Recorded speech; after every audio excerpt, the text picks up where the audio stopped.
So welcome everyone to the fourth Tea Talk titled Active Transportation, Walking and Biking for Health and Wellness. We're really excited to see so many of you all here. Again, tonight our talk will be recorded, so if you don't feel comfortable being recorded, please turn off your camera and don't forget to mute yourself.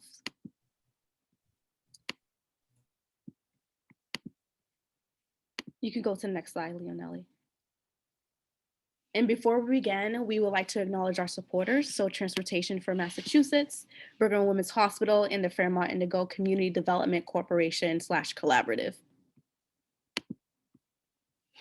And as always, I want to introduce to you all, especially if you're new, to the organizers of the Tea Talk. So first is me. My name is Chevelle Olivier. I'm a Mattapan resident, and I'm also the executive director of Mattapan Food and Fitness Coalition. MFFC for short is a health and wellness organization here in the Mattapan area. And we have 5 focus areas: food access and nutrition, physical activity, youth development, built environment, and community empowerment.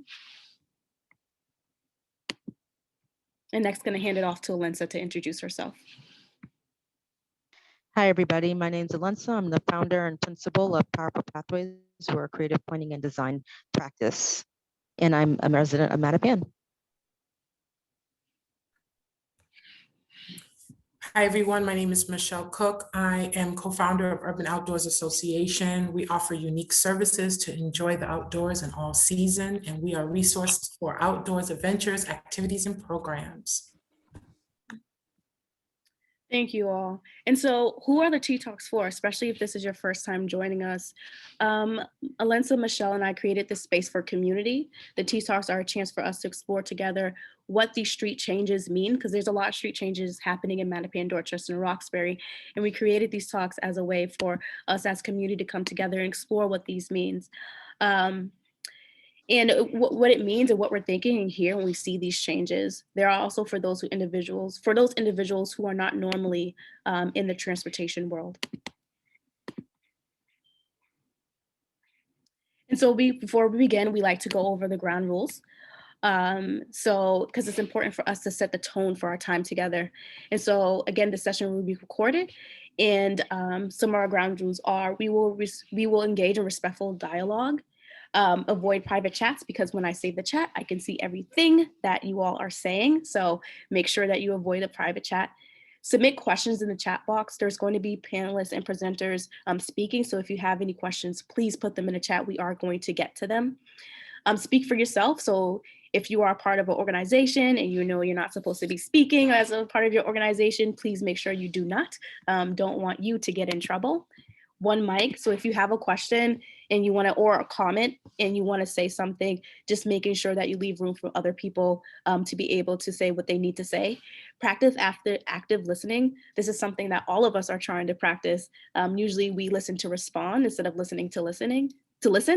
So just make sure that you're practicing that active listening. Step up and step back goes along with one mic. So if you're usually a person that likes to talk a lot, maybe make it 1 minute and then allow those individuals who normally don't speak up to be able to speak up, and then leave room for open-mindedness. Too often we are quick to reject an idea because it doesn't serve us. And while we go through these series, we want you to think about others who don't have the same options of you as getting around in the city. And lastly, we want you to think of solutions. If you don't like the idea of something, ask yourself, what would you like to see instead? Sometimes we're giving the opportunities as residents to speak up to suggest changes, but spend most of our energy and emotion on rejecting it. And with this, we end up missing our opportunities to suggest changes that we want to see. And then lastly, we want you to be able to make informed decisions and informed opinions by listening to and attending these Tea Talks. So we have goals. The goals are to create safety solutions for our communities, understand the why behind a street change. So why are they taking away that lane, that driving lane? Why they're adding a bike lane? Why they're adding trees? Like, what is the why? Attend meetings around these street changes. There's a lot of meetings coming up. Sometimes we're not aware of them. But when you hear somebody say, oh, there's a community meeting happening, make sure you actually go and speak up for what it is that you want. Understand how transportation affects our community and quality of life. Transportation affects the way that we get to healthcare. It affects the way that we get to our food resources. So transportation is an intersection from all of the things that we need to get to in our life to live. And then lastly, we want you to become community advocates for your community when it comes to these transportation projects. And again, when I say transportation, I mean walking, biking, taking public transit, so the bus or train, or anything that's not literally a car. And so for tonight's program, we're gonna have our panelists present. We're gonna have a facilitated Q&A, and then always we want to make room for you all to be able to ask questions to our panelists and presenters. And so I'm going to turn it over to Leonelli to introduce our presenters for tonight. So Michelle is a holistic fitness, health, and wellness coach that helps individuals and families develop healthier lifestyles through nutrition, exercise, and spiritual health. She is also an herbalist, urban farmer, cycling consultant, league cycling instructor through the League of American Bicyclists, and a Shiro for the Boston chapter of Black Girls Do Bike. She was the first Black woman LCI in Roxbury, Dorchester, and Mattapan.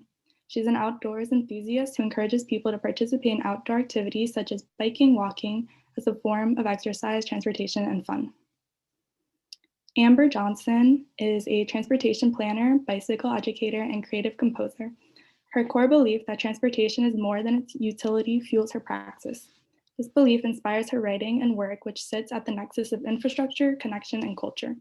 Sourcing her knowledge from the land, her family, and the Georgia Institute of Technology, of which she is a graduate, Ambar knows how to get to the root of any problem. Whether drawing connections between infrastructure and mental health through her newsletter, The Emotional City, or her work as a transportation planner working with cities and communities, Ambar delicately dissects something that connects us all, how we get around. And then Alensa is an urban planner, artist, researcher, and policy advocate with a background in community organizing and program design and implementation. She has 17 years of professional experience in various nonprofit and public sector roles at the local, national, and international level. Alensa has worked extensively in community development, education, economic and workforce development, organizational development, food security, arts administration, and programs serving children, youth, and families. Thank you, Leonelli. So I'm going to go ahead and turn it over to Michelle to present, and Michelle's going to share her screen.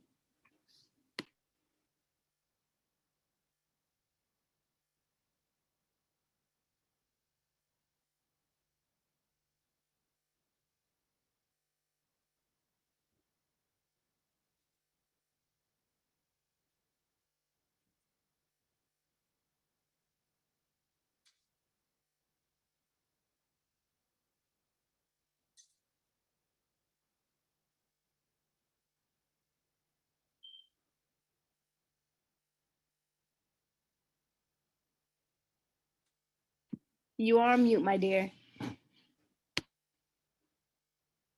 Okay, let's try this again. Hi, everyone. Hope you're doing well. Thank you for the lovely introduction. I was like listening like, ooh, I do all those things. Yes. All right. So welcome. Again, my name is Michelle Cook. I am co-founder of Urban Outdoors Association. I co-found with my partner, Jarrell Ferguson, and our love of outdoors got us to create this, this Urban Outdoors Association. Our mission is to bring urban communities to the outdoors to enjoy nature. And this includes hiking, biking, camping, health and wellness programs, and even urban gardening. And so we wanted to be able to take our love of the outdoors and share it with other folks. And having said that, our topic of our conversation today is going to be what I like to call outdoor joy. So what is outdoor joy? Outdoor joy for me is just being able to get outdoors and enjoying nature. And so I'm going to talk of some of my story is going to be about two things that I really enjoy the most, and being outdoors. So you all can use that hashtag outdoor joy when you think about what are some of the things that you enjoy doing outdoors.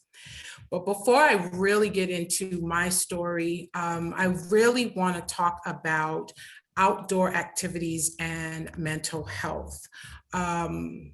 for me, for myself, hold on, sorry everyone, my computer is acting funny. Okay.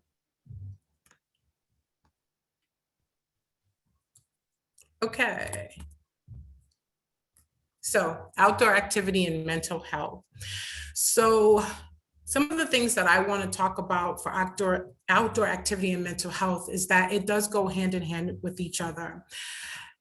As melanated people in this community, we deal with a variety of stress. We deal with things like violence. We deal with gentrification. We just deal with homelessness. We deal with so many things that stress us out, and it can be really overwhelming. And I know for myself, it can be overwhelming. And as a health and wellness coach, it's really important for me to not only have my story, but to share my story with others and to be able to talk about the importance of being outdoors and for your mental well-being. Being able to be outdoors, some of the things that being outdoors can do, it relieves anxiety, stress, depression, and even studies have shown that being in nature does have a positive effect on your mental health. When you're outdoors, the things that you see, the things that you hear, and the things that you experience can just change your mood in an instant.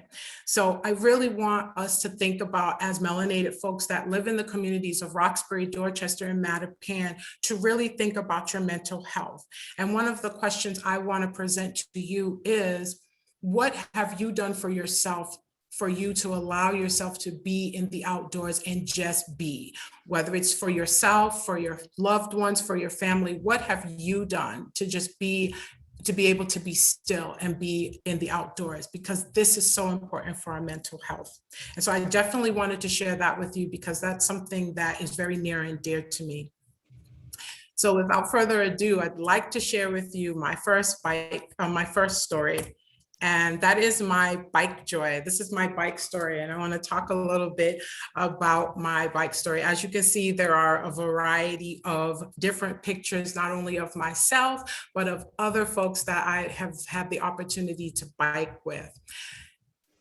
I was reintroduced to biking later in life. When I was younger, I grew up on the Cape, Falmouth, and I also lived in Roxbury. So I traveled to the Cape and also to Roxbury. And when I lived on the Cape, I basically biked everywhere. That was what you had to do. It wasn't a lot to do in Falmouth, but bike or go to the beach. That was pretty much what we did. But in Roxbury, you know, we took either a train or a bus or a car. So it was a very different contrast. So I didn't really bike when I moved back to Roxbury and stayed. I kind of just stopped because it wasn't something that I could do at the time because we lived in the city. But in my early 40s, I was looking for some form of physical activity. And my friend suggested, well, he didn't suggest, he dared me to bike Heartbreak Hill, which is located in Newton. And at that time I was living in Newton. And so, of course, me, who is not, will say, never say no to a dare, found a bike at a yard sale for 20 bucks. I call her Eartha Kit, and yes, I still have Eartha. And I attempted to ride Heartbreak Hill. And when I say attempted, I tried and it didn't happen. But the beautiful part about that was, even though I couldn't ride that bike, I couldn't get up that hill, something about riding that bike for me clicked. There was a freeing and magical moment for myself that just made me feel just amazing. I was able to get focused. I was able to release some of the anxiety I had. And I love using the word free in everything that I do. And that for me is what biking does. It allows me to be free. It allows me to have those therapeutic moments that I need in my life and to be able to move. biking for me is my therapy. And it was with biking, it allowed me to be able to just refocus some of the things that were going on in my life and to be able to handle them with much more ease than I was able to do. So that was part of what biking does for me. You're going to be listening to Ambar very soon, and she talks about a meditative state when you're biking, and that is the closest to the truth that it can be. You put yourself in the zone, you feel amazing, and that was the important part, that I felt good. And the beauty of it, as somebody who does health and wellness, I learned later that biking increases the levels of serotonin and dopamine in our bodies and in our brains. So it's that feel-good chemical that we get when we're biking. So that was something that I was able to enjoy and love. Being able to bike in my community has allowed me to see things that I wouldn't normally see if I was driving in my car. I'm able to look at the beauty of my neighborhood and appreciate where I live and what I'm doing in this community. Not only has biking been good for me, but I'm able to expand that out to others, and I'm able to share my bike joy with other people and for them to get their own bike joy. It's allowed me, biking has allowed me to create events in our city. So we've done neighborhood bike rides, theme bike rides, bike tours. It's been absolutely wonderful. I've been able to become a league cycling instructor, which allows me to teach others the beauty of biking and what joy you get from biking. And that's really what my bike joy is, to be able to take what I've learned, the joy that I've had, and be able to share it with others. So that's one part of my story, is sharing my bike joy with you. Now, I know some of you are sitting in here and you're going to be like my girlfriend who called me and said, well, Michelle, I think it's really cute that you're biking. It's really cute, but I don't bike. And so what other things can I do? So I want to share with you my second love. And my second love of outdoor joy is my walk joy. And I love walking. I love being able to be part of the outdoors. It's the second part of my mental and physical well-being. When I walk, it helps me get in touch with my thoughts. It helps me to meditate, and I get to connect with my friends. So my friends who don't bike, I'm able to connect with them through walking. And also because I'm an herbalist and a forager, walking allows me to stop and look at all the herbal plants that are growing around the city, be able to name them. I have all my friends know that I'm always going to stop and look at a plant, see what it is. And even sometimes they'll ask me, what is that plant? And so it allows me to be able to do that. The beauty of walking, it's free, y'all. It's free. You can walk alone. You can walk with your loved ones, with your friends, with your family. And the great thing about walking is that it helps you burn calories. It strengthens the heart. It can help lower blood sugar, and it boosts your energy. And of course, it's very social, because if you're walking in certain areas, you're bound to see another walker and you're bound to talk with them. And so that is my second outdoor joy, is my walk joy. So my bike joy and my walk joy go hand in hand with each other. If I can't do one, I do the other. But before I leave you with this information and me sharing briefly what my outdoor joy is, I want to give each and every one of you a homework assignment. So get ready and write this down. Here's your homework assignment. Whether you want to bike, whether you want to walk, run, roller skate, I want you to find what your outdoor joy is, and even find a new one, right? Even if you're going outside for 5 minutes on your porch or on your deck to get some vitamin D from the sun, I want you to do that at least one day a week. You can spend as much time as you like outdoors, but I want you to at least spend one day in the week doing it. Now, if you're not sure where you can go, we have some beautiful places right in our backyard. And here are 3 of them. The first place is located in Mattapan, which is in the Ponset River Trail. You can walk, you can bike, you can forage.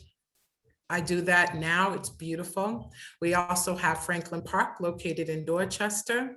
And then of course, we have the Arnold Arboretum located in JP, which is right by the Forest Hill Station. So you have 3 places in your backyard that you can go and you can find your outdoor joy. So I want to thank each and every one of you for being able to listen to my stories. I hope that I've inspired you to take a visit in nature. Thank you. Thank you so much, Michelle. I don't know about y'all, but if y'all was looking at Michelle's face, like you can tell that, walking and biking and using this for her emotional well-being is really near and dear to her heart. I definitely felt that from you, Michelle. So Leonelli, go ahead and share your screen. And next up, we are going to have Ambar Johnson speak. Awesome. Thanks, Chevelle. Thanks, Leonelli, and thanks Michelle for sharing your story. I'm very excited that, the organizers know exactly what they're doing, setting me up for success. So thanks. Hi, everyone. My name is Ambar Johnson. I use she, her pronouns. You may know me from Livable Streets and my Emerald Network work, but I'm taking off that hat and I'm putting on my helmet so you can learn more about me and my cycling story. So like the slide says, I'm a creative transportation planner, I'm a bicycle instructor, and I'm a writer. I grew up in Somerville, but I consider myself to be an amalgamation of Jersey and Georgia. So at the heart of it, though I am a city girl in some ways, I'm a child of the South, and the values that my family has instilled in me and the ways in which we live and operate definitely are reflected in my work. Next slide.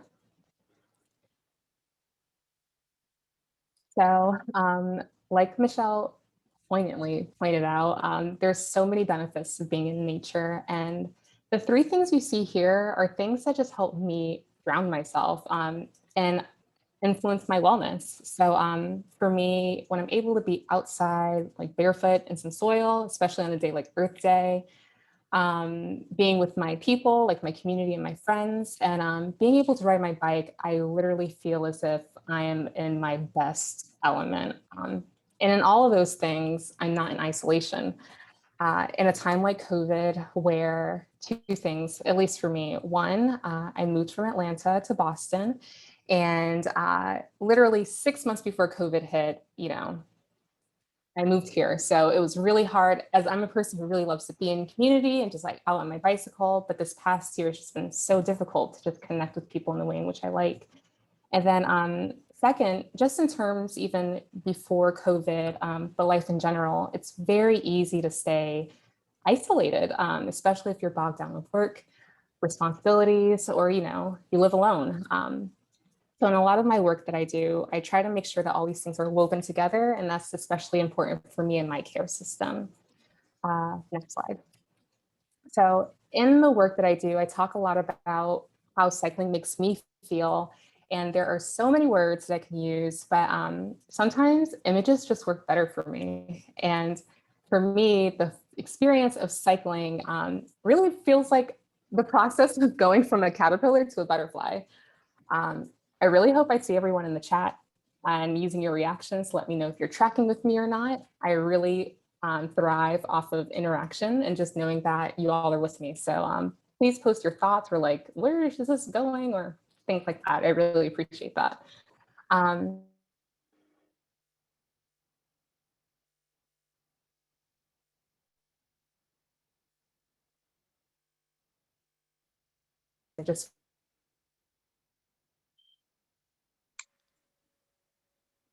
We're experiencing technical difficulties.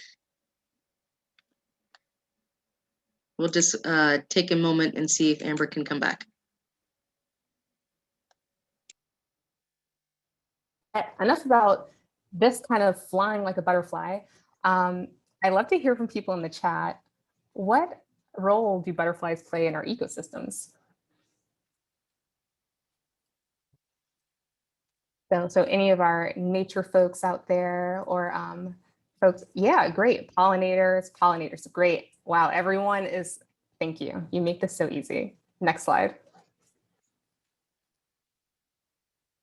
So I like to think of biking, and butterflies kind of serving the same role as pollinators, but pollinators within our communities. So in the way in which I like to think of it, or not just think of it, but in terms of systems thinking and thinking about our ecosystem, cycling allows me to just hop to place, be that my neighbor, going to a business, being able to run errands for myself or an elder in a neighborhood like I used to in Atlanta. It just offers me the mobility and the connection to other people in a way that walking by myself may help in some ways, but ways that driving just doesn't allow me the same flexibility.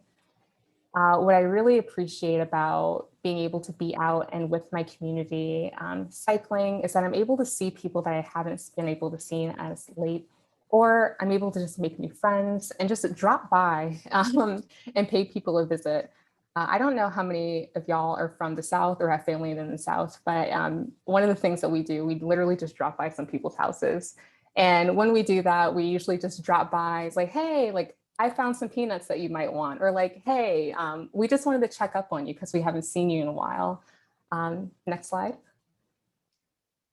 And with cycling, it allows me, one, to make sure, of course, I'm taking care of my own wellness and health, but also it makes me cognizant to remember, when's the last time that have I seen someone or haven't seen someone? Like Michelle had mentioned, bicycles are, of course, great for your utility, but they're also a very social thing. And with that social responsibility, it allows people to be vigilant. So vigilant about who are the new folks in town? When's the last time have you seen your neighbors or someone that you usually see like in the store at a particular time? What are the changes in nature that you're witnessing? So one of the fond memories that I have growing up, I would remember sitting on the porch with my grandparents, and they would always ask questions like, like, have you seen the cardinals lately? I haven't seen them. It's about the season for them. Or, you know, the fireflies are coming in a bit later this summer. Why do you think that is? And being vigilant and being able to see the changes that are happening in nature, as we're able to see some of the street changes that Chevelle mentioned earlier about why cycling and things are important, it just allows us to get out of our element of our normal day-to-day routine and make us pay attention to the other things that are going on. And not just within community, but also with self too, when you're able to just break away from that. So next slide. So in short, I'm using a really small ecosystem, like one with butterflies and pollinators and flowers, to talk about a larger phenomenon like mental health, wellness, development, community building, and sharing with you all the things that help keep me grounded and what I are definitely important in terms of my system of well-being, working on my bicycle when I'm not able or I don't feel comfortable cycling outside. So making sure that my bicycle is in tune and that my own self is in tune, and to make sure I'm not isolated, that I'm checking with my community members, I'm calling my family, I'm making phone calls and spending that quality time so I can make sure that other people are well too. And like Michelle had brought up before, the benefits of just being in nature and sometimes doing all of these things in nature, talking to family, cycling along the Neponset, or just spending that good quality time to remember to, of course, take care of yourself, but in that, to not just do it in isolation, but remember that you have a community and nature on this Earth Day to take care of as well. So next slide. So I will leave you with those three things if you don't remember anything else. Taking care of nature, your community, and yourself through cycling. If you want to learn more about these kind of things or hear me expand upon them more, feel free to read some of the things I have in Cyclosiste Design, We're Your Voice magazine, or my newsletter, The Emotional City, on Tiny Letter that I'll drop in the chat. So thank you so much, and looking forward to your questions and insights later. That was wonderful, Ambar. I love the analogy of using cycling and using that with a caterpillar turning into a butterfly. And definitely would love to hear more about your experience in cycling when we get to our Q&A. So lastly, we have Alinsa Michelle. Again, Alinsa Michelle is a T-Talk organizer, and Leonelli, she's going to go ahead and share her screen. Thanks, Chevelle. Hi, everyone. I'm gonna share my screen and try to get through these slides fairly quickly. But there's a lot to cover. I'm so pleased to be able to be presenting with my colleagues, Michelle and Ambar, and to hopefully supplement the really great information that they shared. So I'm going to talk a little bit about healthy design and healthy communities from a urban planning, more of an urban planning and structural community standpoint. Something that is an ongoing issue that particularly impacts communities of color is this idea of devious design. And devious design is a new term that emerged to explain, to give some context around design that actually causes harm for people as opposed to helping people. So in historically underaddressed and underserved neighborhoods, there's a greater need for design infrastructure. We see this in a variety of ways in communities that have less trees, for example, which often plague communities of color, less access to walkability, like no sidewalks or limited sidewalks, or historically under repaired infrastructure, like, or limited bike lanes, things of that nature. So it's the way cities are designed are critically important and have a significant impact on communities of color. Just the same, the World Health Organization has put out there that the most major public health issue challenging us in the 21st century is urbanization. So the more cities develop and grow, the more we need to be conscientious of the fact that communities need to be designed in a way that promotes health and wellness. As a matter of fact, the planning field actually emerged out of the public health field.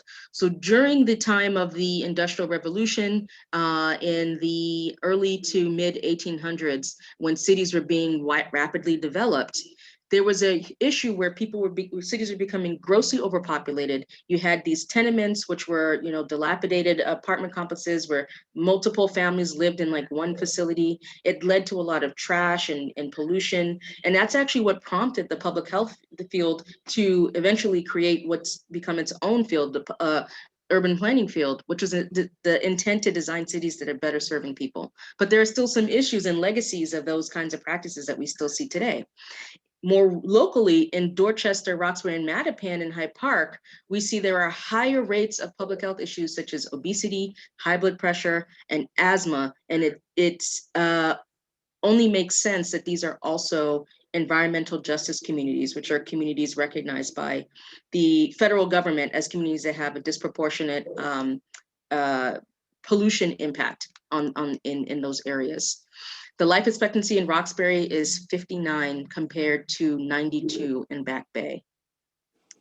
And there's a whole lot of things that are encompassed in that, but where you live and where your zip code is has a significant impact on your health outcomes. And so there's a history of devious design that shows up in many ways, but there also are ways that we can think about design to prevent not only address long-term systemic issues that impact health, but also ways to promote health and wellness, as my colleagues have shared. So we'll get into that in a second. So what's an example of devious design that we see that's often emerging? And here's one example that we see showing up in transportation. If you take a look at this bus shelter, there's proper seating, there's shading, there's an opportunity for people to commute but also have a space to rest. Something that we're seeing that's emerging, and this has actually become a huge debate in cities like New York, and we're starting to see more and more design that's focused on these slanted seats. Can anyone name why design is starting to promote these slanted seats? Like, why are people building bus shelters where people can't even sit? Anybody have any ideas? Let's fill it up in the chat, see if there's any ideas. Yep. All of you who said homelessness prevention and loitering is right. There's a fear that people who are homeless or vagrants will sit around and hang out and or even rest onto these benches. And so cities are more and more designing seating that actually isn't seating at all. But the reason why this is a form of devious design is because while they're trying to address homelessness by not actually addressing it, just trying to avoid interacting with the homeless, what it's causing is people like elders and seniors who need access to seating during their long commutes don't have that form of rest. But anyone of any age doesn't have any real form of rest. You know, leaning on a slab is not the same thing as actually being able to sit down. But it also presents another bigger picture issue, which is why aren't we thinking about this more holistically, to be thinking about policy to address homelessness rather than having the public have to then pay the price for the lack of the communities being able to address homelessness in an effective way, or vagrancy or crime or public safety in a holistic way. So what we really want to be thinking about is moving into not only ways that we can think about design in a whole new way, but also, you know, as a planner, but also social practice artist, I love the idea of incorporating public art into urban design. So you have seating, and you also have a lot of creative ways to engage communities so that they take more advantage of public transit. You know, if I had a bus shelter like this, I would definitely want to take public transit because I'd be more attracted to to sit around and hang out in this area. So this is a project that was a pilot project done in Baltimore, and it's an interesting project because more and more communities are starting to recognize the benefits of having more holistic design, and also thinking about ways to incorporate some artistic flair in the process. Okay, so some other ways in which we see health and wellness having an impact on cities. I'm not going to go through everything in this graphic. We will share it later. But the point is, bad health is bad for business. So in communities that are highly focused on growing their communities, building their workforce, trying to create more job opportunities, you see this correlation between systemic health issues and a lack of economic and community growth.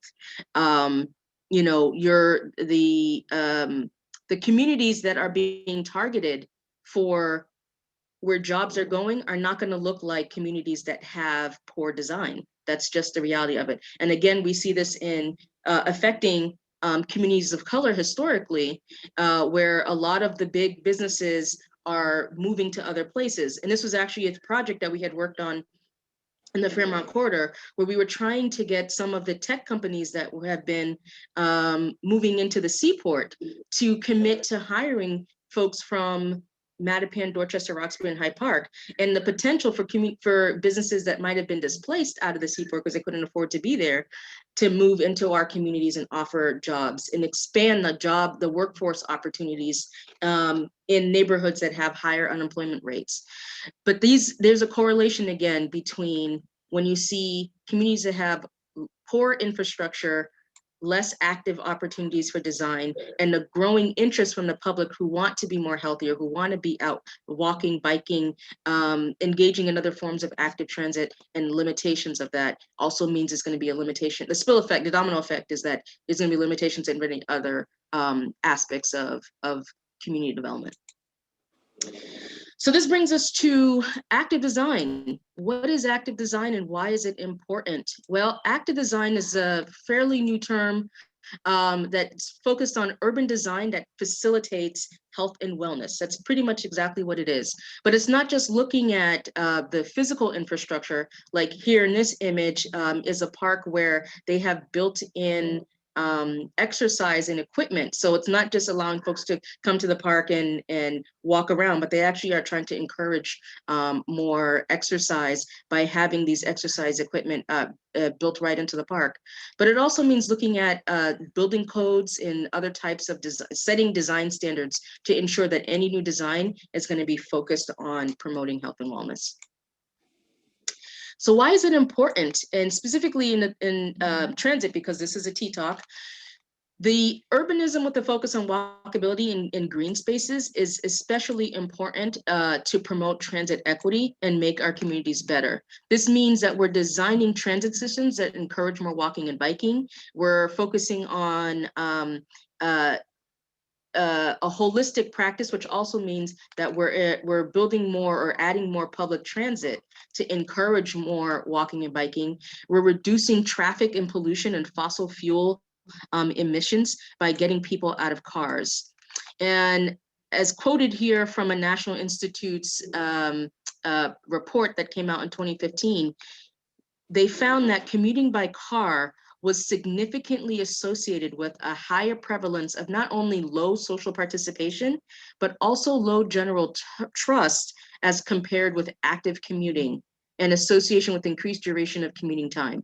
So the more people are in cars, there's actually a correlation that shows that they're grumpier and they socialize less because they're driving everywhere as opposed to going out and about, getting out in nature, engaging in public and green spaces where they have more social interaction. So design will start to shift that in more ways and encourage more pro-social spaces. It also will help us think better about green spaces. Like, we're not just having a park, but we're thinking about the infrastructure within that park. It reduces noise pollution and vibrations, which is an issue that affects cities quite a bit. And it also, as my colleagues have shared, significantly reduces depression and anxiety. So some components of active design are architecture that promotes daylighting, more lighting. There is significant evidence that shows that people need more access to daylight. And it's not just because we need our vitamin D, but it's actually because by having exposure to light, it promotes mood, uplifting our mood. Using non-toxic building materials and LEED certification, more and more buildings are becoming LEED, which means that they meet certain environmental and ecological standards. Eco districts are on the rise. We actually have an eco district here in Dorchester.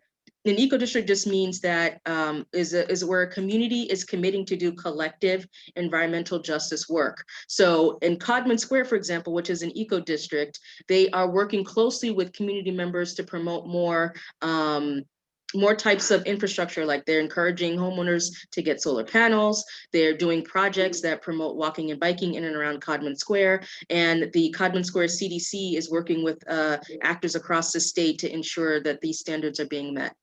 And then, of course, complete streets. We talked about complete streets in our first Tea Talk. This diagram represents an example of that. And the idea about complete streets is really to better promote our roadways so that it's not just designed for motorists, but it also allows opportunities and space for pedestrians and bicyclists alike, thus making it a complete street. And then again, more green spaces like parks, but also things like community gardens, other types of ways to think about public and open space as well. So finally, if you look at this image, this is an image that I found online of a park with low active design infrastructure. It's great that this is an open green space and that there's a walk path, and that's an ideal situation. But where we really want to move to is something that looks like this, where not only are people having access to the open green space, but there's dedicated access for bicyclists and for pedestrians.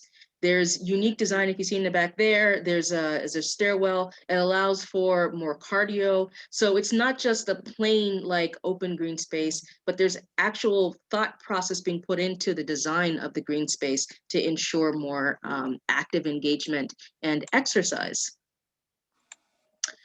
And finally, I'm not going to read all of this. We can also share this as well. These are bullet points that came from a toolkit that was released by the CDC. They have a transportation and health toolkit that they released back in 2016. 16. The couple things that I do want to signal that we didn't talk about before are encourage safe routes to school programs that enable children to walk and bike to school safely.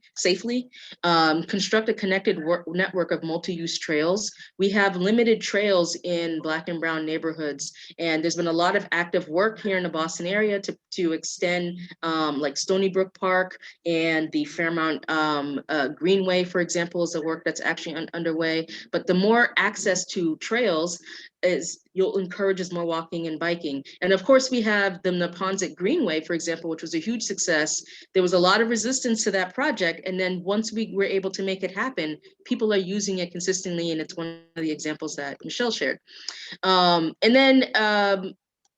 The other thing down here on the list that I would say is to educate bicyclists and pedestrians, but not just bicyclists and pedestrians. We need to educate motorists as well. This can't simply be a one-way street. We need to make sure that anybody who is part of a community, part of a city, part of a process is aware about the importance of public safety and how active design and inclusive design contributes to public awareness, public health and public awareness. So that's my spiel. Thank you all for listening. And we appreciate you taking the time to hear our presentations. Thank you so much, Alensa. And I hope you all can all see the connection between having active design in our Black and brown communities and how that could translate into Michelle and Ambar feeling the way that they feel when they participate in these active transportation activities such as walking and biking. You all heard a lot of information and processed a lot, and there was so much information sharing and comments in the chat. And so before we begin the Q&A, just want to turn it over to Born to lead us through a well-being exercise, because this is an event or a meeting conversation about well-being. So Born, I'm going to go ahead and turn it over to you. All right. Hello, everyone. I'm Born by Kim, pleased to be here. So if you're sitting in a chair, most of us probably are, I'd like you have choices. You can either come to the front of your chair and sit at the edge of it, which will wake up your upper body because you'll have to hold it. Or if you're feeling like, I've done a lot today and you want to sit and put your back in your chair, put your back in your chair. And you can either close your eyes for this or you can leave your eyes open. It's up to you. But what we're all going to do is we're going to bring our fingers into this. And I'd just like you to start to wiggle your fingers, just to wake your fingers up. Your fingers are awake. I'd just like you to shake them like this. And just try to imagine that whatever stress you have inside your hands is coming out right through your fingertips. So just shake it out. It's good to do if you're at a computer trapped. Now we're just going to let it come down. Instead of through our fingers, we want to release through our wrists. Just shake, be gentle with yourself, be nice. And now we're going to let that come down through our elbows, through the neck joint. And we're just going to let that come down here. Don't pop your elbow, do anything crazy. And now we're going to lift our shoulders. And we're going to shrug our shoulders up. And you can take that energy down the front of your body, up and down. So as you bring your shoulders forward, or maybe you have something in your back. You want to bring your shoulders up and shake down your back. You'll start to feel that release through the front of your chest or through your back. Now, from here, you can either close your eyes or leave your eyes open. I'm going to ask you to put one hand in between your heart and your throat, right here. And I'm going to ask you to take the other hand and place it lower, like where your thumb would be around your belly button, so that your hand is in a space in between your belly button or your navel and your private area. And then what I'd like you to do is inhale right up here first, right up to your hands that's on your chest. Inhale into your chest. And exhale. We're going to inhale through our nose and exhale through your mouth. Inhale through your nose and exhale through your mouth. On your next inhale, I'd like you to inhale beneath your navel into the hand that's on your stomach. Inhale beneath your navel through your nose and exhale. And inhale once more, and exhale. So you can continue with that breath, but I wanted to share another kind of breathing with you. That's just regular inhale and exhale, but I want to teach the people here how to do what we call square breathing. Actually, we'll do triangle breathing first. You're going to inhale for 4. So you'll inhale, you'll hold your breath for 4. 1, 2, 3, 4, and then you exhale for 4. And it brings you back to where you started. So you can do triangle breathing. Or if you wanted to even add more space, you can do square breathing. And it's an inhale for 4, so it'd be inhale. Hold your breath for 4. Exhale for 4. And then you hold your breath for another 4 counts. And by the time you finish doing a couple of square breathing sets or triangle breathing sets, you'll find that you're back down on earth. So there is a breathing exercise for us all. With our hand on our chest, if we think about things that lay or weigh heavy on our heart, we've had a lot of heavy things happen. As you breathe in a cooling, soft, gentle breath. And as you exhale, exhale out the stress or the anger or the anxiety that you feel. And then just inhale again. As you inhale, imagine that the breath coming in is breaking up the stress, breaking up the anger, breaking up the frustration. And as you exhale, let little pieces of that anger, of that frustration come out in your breath.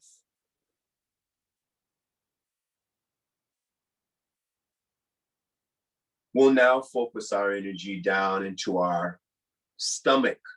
This is where our immune system lives. So take a nice big deep breath into your stomach. And exhale. At your own rate of speed.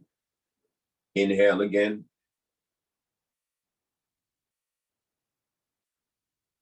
And exhale. We'll bring both of our hands up and together, just in front of us.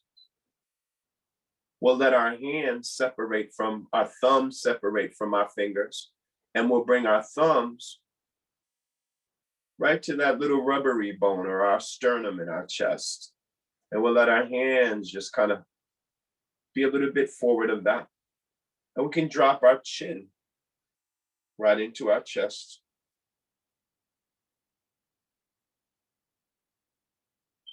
Feel the opening along the back of your neck. Feel the breath come from your body, your shoulders, into your head. And give yourself another relaxing breath, releasing whatever doesn't serve you. We'll take a couple of breaths here at your own speed.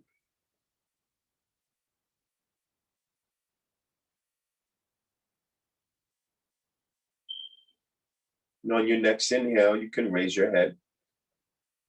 Maybe open your eyes, maybe come back into the space. Let's rub your hands gently together. Let that little heat that forms stay in your palms. And then just put your hands at the side of your face. Feel the energy from your body. Feel how good it feels to be touched softly. Let your hands start to slide down the sides of your face. And as they slide down the sides of your face, let your jaw relax. Let your head relax. And let your hands just come to rest in your lap.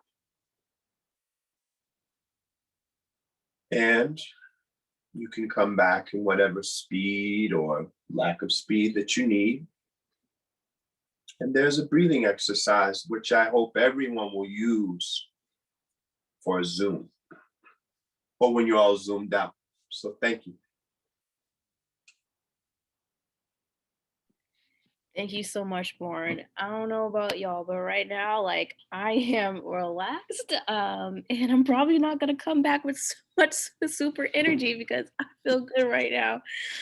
And so we are gonna go into our Q&A, and Leonelli is going to present our other two panelists for the evening. And you are mute, dear. Sorry, I just want to show their pictures. So our other panelists are Jahim, who is a rising senior at English High School and a Mattapan Food and Fitness Coalition Vigorous Youth.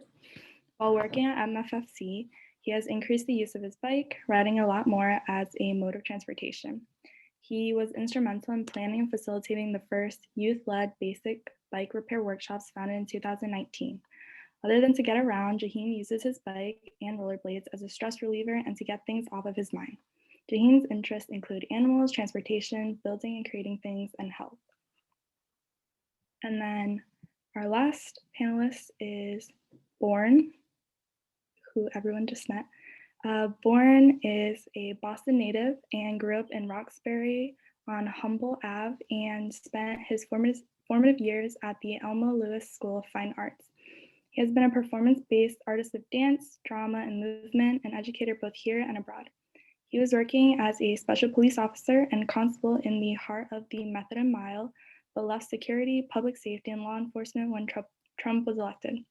In 2017, Born became a E500 RYT.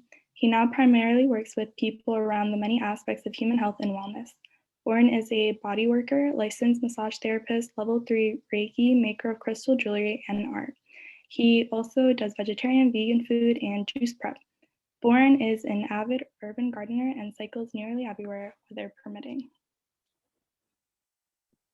Thank you so much, Leonelli. And I'm gonna go ahead, you can stop sharing the screen so everyone will be able to see our presenters or panelists when they're speaking. And the first question that I have for you all, starting with Jahim, Born, and Alyssa, as well as Ambar, because Michelle shared a little bit of this, and Michelle, you're more than welcome to share again, is when did you start using active transportation? So walking, biking, roller skating, running, like anything that's not driving. What was that aha moment? Like, what was that like defining moment for you? And you're like, yes, biking, walking, anything that's not a car is good for my emotional well-being.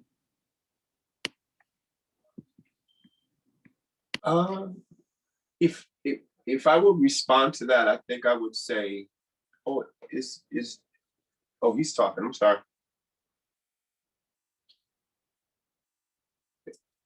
No, you're good, Born. Go ahead. Oh, okay. Forever, like as a kid, I think that was all we did. Like it was like roller skate, it was skateboard, it was always something physical. So I can remember riding home to my house and just riding straight to the steps and jumping off the bike and the back wheel still spinning in the car, you know, like in being inside because I had to beat the street light. So I think I did that for a long time. And then when I went back, I think in 2017, but I had always been cycling. But in 2017, when I got involved in yoga and being everywhere, definitely getting on my bike was the number one thing. So, but I've always been physical or active. So I can't really think of a time where something kind of ended and started, but kind of always. But cycling got really huge because we got bike paths. And so I was cycling everywhere. I still cycle everywhere that I can. All the time. Love it.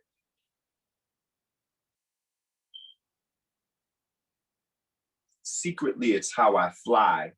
I often ride with no hands, and I put my hands like this, and I'm like, oh, I'm flying, but secret. Thank you for that. Jaheim, would you like to share what was that aha moment for you when you're just like, I really love cycling or rollerblading or any of the active transportation things that you do? As Bowen was saying, I always used to ride my bike as a kid. But riding my bike when I was younger, it was like more for fun. And all the kids in the neighborhood would just ride bikes together.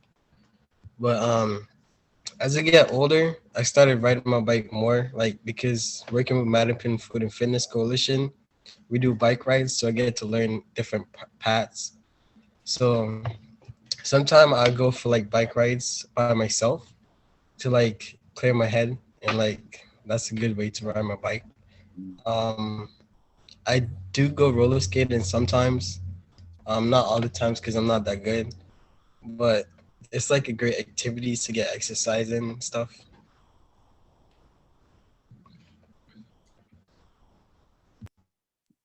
Ambar or Alensa, would you like to share? And Michelle, you are more than welcome to share as well. Sure. So let's see.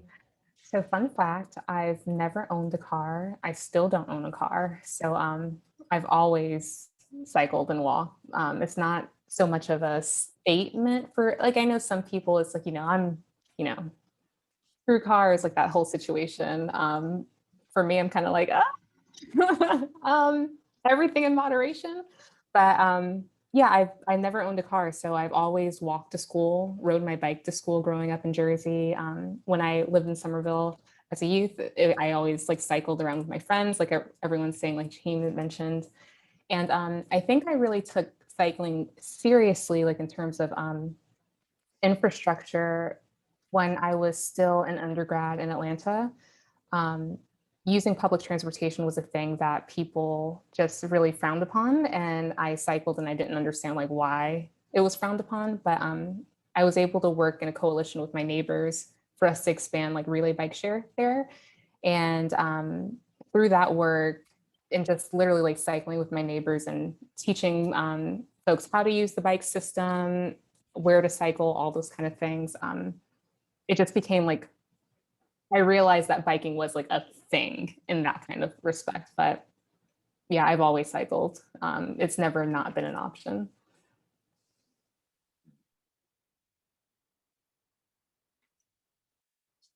I'll jump in if I can.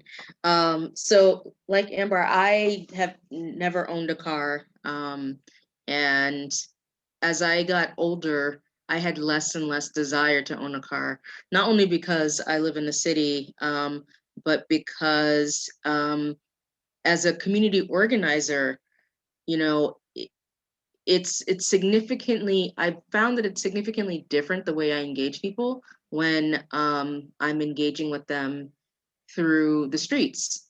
And I have a better sense as someone who does, in particular, organizing around like transportation justice and transportation equity. I have a better sense of what the experience is by using public transit and being an active transit user. I have been riding a bike since I was 11, I believe. And so I can remember as early as then, always having this sense of freedom, the sense of release once I get on the bike and can start riding. But it has been hard over the years trying to be a bicyclist in the neighborhood. You know, having grown up in Mattapan at a time when there were no bike lanes, it was really difficult to practice riding. And I remember my mother used to be so scared of my siblings and I when we would go out riding. She'd be like, just go ride down the street and come back. Like, just, you see that car at the end of the road? That's where you can stop and then ride back. And I'm like, no. So I would like sneak out and like start riding all around the neighborhood and then get myself whooped. But it was totally worth it, because it was the adventure. So I've always had a love of biking. but it is hard when you're trying to extend your horizon as a bicyclist and bike throughout the entire city or even the region, and you have limited access to it. I would add, I cycled a lot I used to cycle a lot through Franklin Park. And, you know, growing up on Humboldt Ave, that was my park, right? And I used to be able to ride from Roxbury to Mattapan. I used to be able to ride, I used to ride to I could ride to Harvard Square in like 10 minutes in my bike, right? And I would often, like when I was doing counseling, I'll race you from where I was in JP, because I would get on the J-Way and I would get around the Arboretum and I would get to Harvard Square before, you know, people got there in their car. And I love that. And with the changing of the neighborhood, a lot changed in Franklin Park, where you can't ride through all of Franklin Park anymore. So that really concerned me, because I felt like here I am, a person of color who's been living on this side of the park. And in Franklin Park was supposed to be a park that had no cars in it at all. It was supposed to be a free park. It was made after the Depression, and it had 6 baseball diamonds and all these other things to help with really what we're going through right now, right? Like COVID, like you need to get out the house, you need a place to go to Franklin Park and use it. And at that time, there was no cars. But I think of places now like Northeastern University that has all of this development. They've got the bike lanes, but it really wasn't for the whole community. It's kind of just for Northeastern students. And so it concerns me, as being a person on the other side of the street who has garden space and community members who are more and more disenfranchised. Meanwhile, we're seeing things that are wonderful for transportation and for the city, but there's so much pushback because the community realizes with that building comes the loss of their home. So I'm really excited to see what's happening in Mattapan, because we're not seeing all that kind of displacement. And so I'm happy for that. So that's what I would add.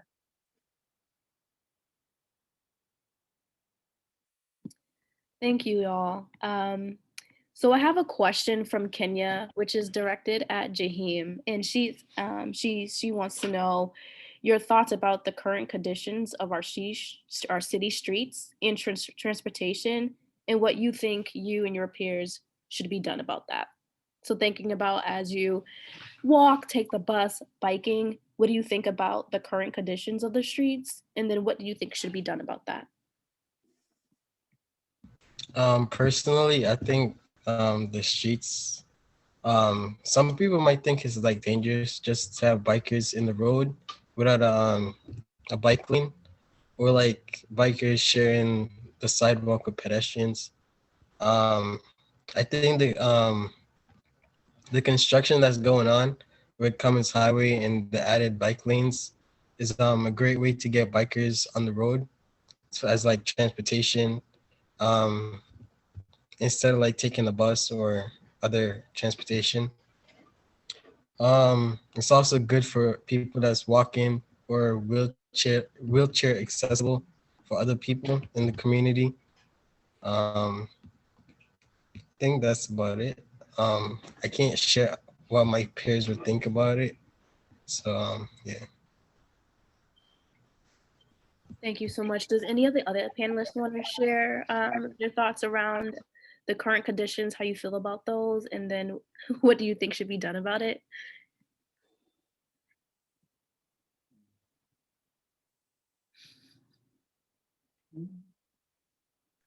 I guess I'll jump in on this. I, of course, I'm unlike Alyssa and Amber. I've had several cars in my lifetime.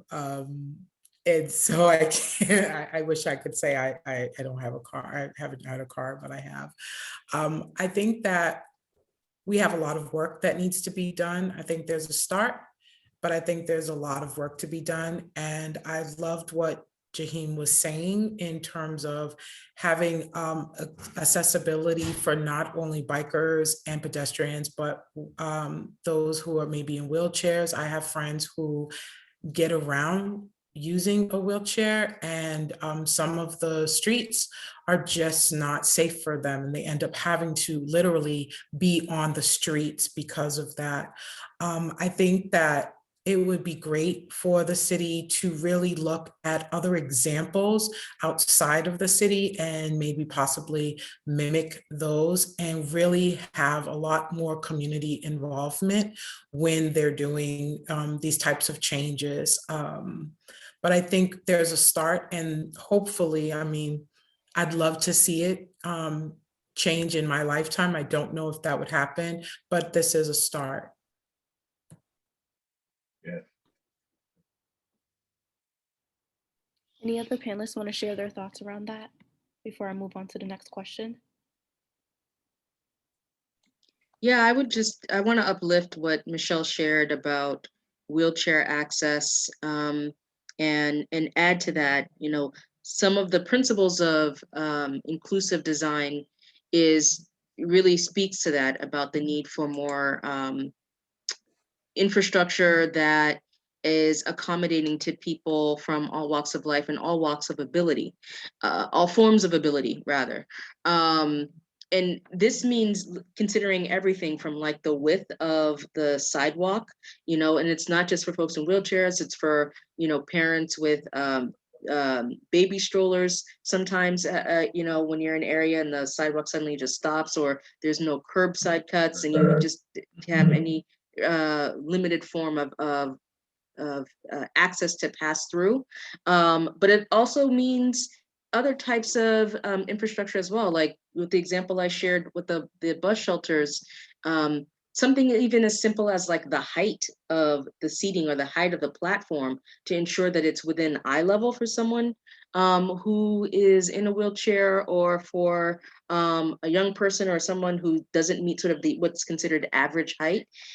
All of those things need to be taken into consideration when designing facilities, designing streets, designing public spaces that where people gather.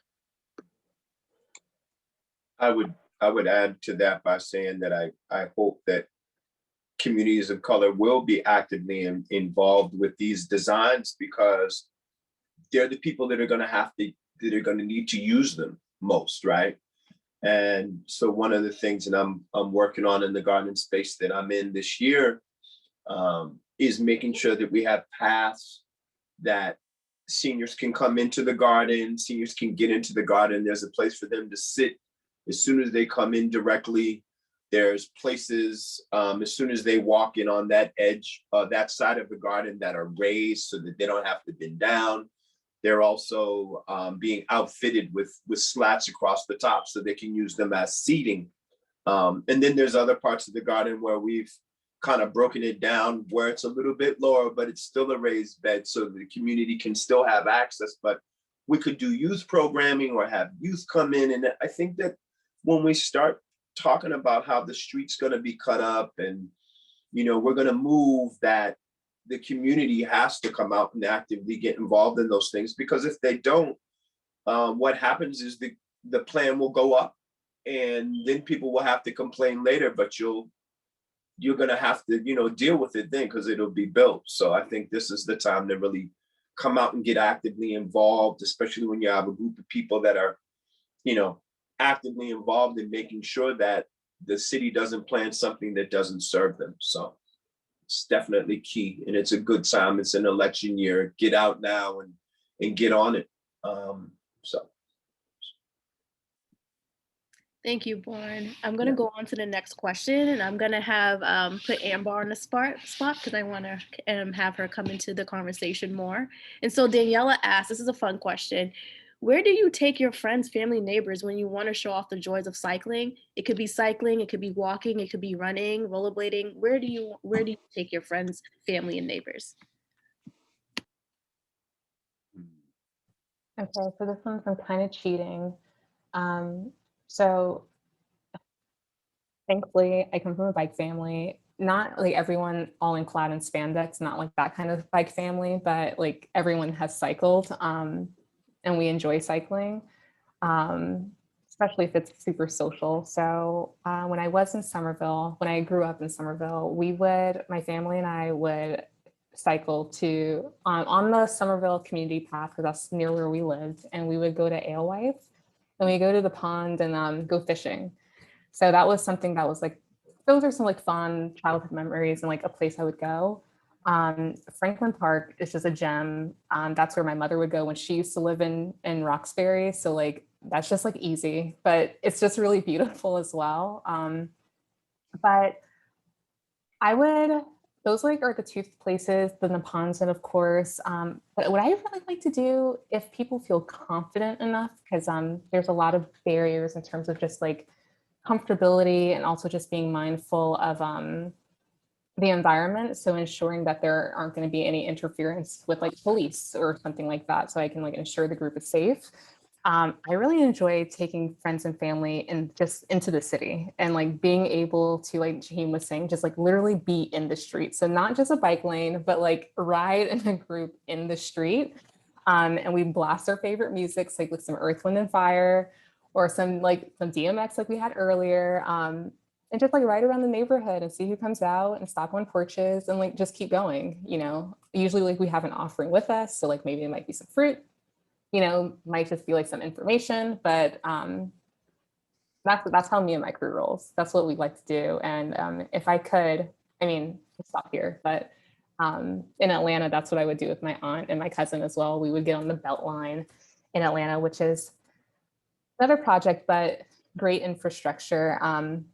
We would cycle around the Beltline and go visit friends and family and just like hang out on people's porches and keep it moving. Love that. I'm wondering if any of the other panelists have things they want to share where they would like to invite their family, friends, and neighbors. So I'd like to jump in on that. So Amber, I'm with you. Let's get a group together so we can play some Earth, Wind, and Fire. So actually, Shavella and I, we decided that we wanted to do a bike ride through the city. So for those who are not as nervous on riding in the street. So I have different groups of friends. I have friends who are not afraid of the city riding, so we ride, and then some who are a little bit nervous, so we use some of the bike paths. So I'll start with those who may be a little bit nervous. So I try to use every trail possible. So I even use the Southwest Corridor, Franklin Park, the Neponset Trail. We're doing a Neponset Trail bike ride this month. I've even done the Minuteman Trail, which I think is 20 miles round trip. I know there's more that I can think of, but if it's, you know, for those who are not comfortable, that's where I like to go and take folks. But for those who are not afraid, or if they're a little intimidated, I always tell them to stay on the inside of the more experienced bikers if we're riding on the street. And we go everywhere. We're like the Seaport. We'll go down Blue Hill Ave to Mattapan Square. South Boston to Castle Island. We go everywhere. And so that was one of the Boston Bike Party gave me the idea initially because I used to ride with them, but you know, they would ride to like Cambridge or Somerville. And I'm like, I don't live there. I don't want to ride back. So I said, well, why don't we have a neighborhood bike ride? And so that's what I do because it's so much fun. And actually motorists, when they see more people on the street, they have a tendency to stay out of the way, which is surprising and great at the same time. So, yeah. Jaheim or Alyssa or Born, any of you all have any places that you would like to take your friends, family, neighbors? Oh, I go. I like to take my friends and family to Castle Island because it's just a great place. Especially that little building at the entrance. Like it's not a building, it's like structure. You could just sit under there. And all the way down where the hill. That's like a great place to like have a picnic, just relax, watch a movie. Yeah. I would invite all my friends to the garden space. This garden space I've been working since 2017. I'm going to be doing a lot of stuff in there. We're going to have herbs this year and healing herbs and a lot of stuff for elders. I'm working at putting some stuff in there for community so that, yeah, so the garden. That's the place that I love to go and ground. And I would tell anyone who needs to like find themselves, just go somewhere where you can walk and just observe nature. The garden, yoga, maybe just somewhere just on a yoga mat, just chilling out, just finding some time to just do some restorative work and just be gentle and soft with yourself. But on a bike, I would ride someplace where I could get like to a farm, someplace where I could get vegetables, where I can just eat stuff right off the branch, you know, like I just always want to have nature in my mouth and be eating things and riding and like good food, good music and transportation. I'm there. So, you know, but I will invite everyone out here to the garden. Yeah, garden is where it's at. Cycle to your garden and cycle home. Like, nothing better. Well, Born, you should do, so UFI and Boston Farms are doing a bike to farm. So that might be something that we might want to do, like bike to your garden and visit. I know where it is. It's right off. There's a bike path right there. So Yeah, Melanie and Cass leads right to it. Yeah. So why not take a bike ride? There's a lot of people on bikes in here. So yeah, why not? And we got bike paths all over there now because all Northeastern is done all the way. It's done all the way to Northeastern to Cambridge or whichever way you want to go. But I'm staying on this side of the bridge, just so you know, be on this side of the bridge. Thank you. But I definitely. I'm sorry, interrupting. We have 2 minutes. I did put a question in the chat from Erica. If you all want to answer that, just what kind of advocacy for better biking are you involved in? Because all of you all are involved in some type of form of advocacy. So if you want to go ahead and put that in the chat, that would be wonderful, just because I want to be mindful of time. And so Leonelli, would you mind sharing your screen again?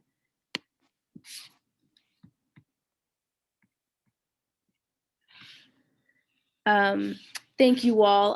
That was the end of our presentation. I really wish we had more time for conversation and more questions, because the panelists that we have here range from different expertise and walks of life, and it's wonderful to hear how they include active transportation, walking, biking, running, rollerblading, anything that's not a car into their life. And so this is how you can connect with all of us. And Leonelli, you can switch the slides. That's contact information for Michelle. Leonelli, you could change the slide. And so our next Tea Talk will be late June 2021. It's going to be about transportation and bike share equity. So stay tuned for that, that date. And then next, Leonelli, you can change the slide. We are actually going to have a special edition Tea Talk coming late May, early June around transportation and arrested mobility. There has been a lot of things that we've seen in the news and the media about people of color just being themselves when biking, walking, running, any form of active transportation. And so this conversation will be centered around that. I will leave you all now. Thank you so much for coming to our Tea Talk, and I really hope that you enjoy your evening. Have a good night, everyone. Thank you all.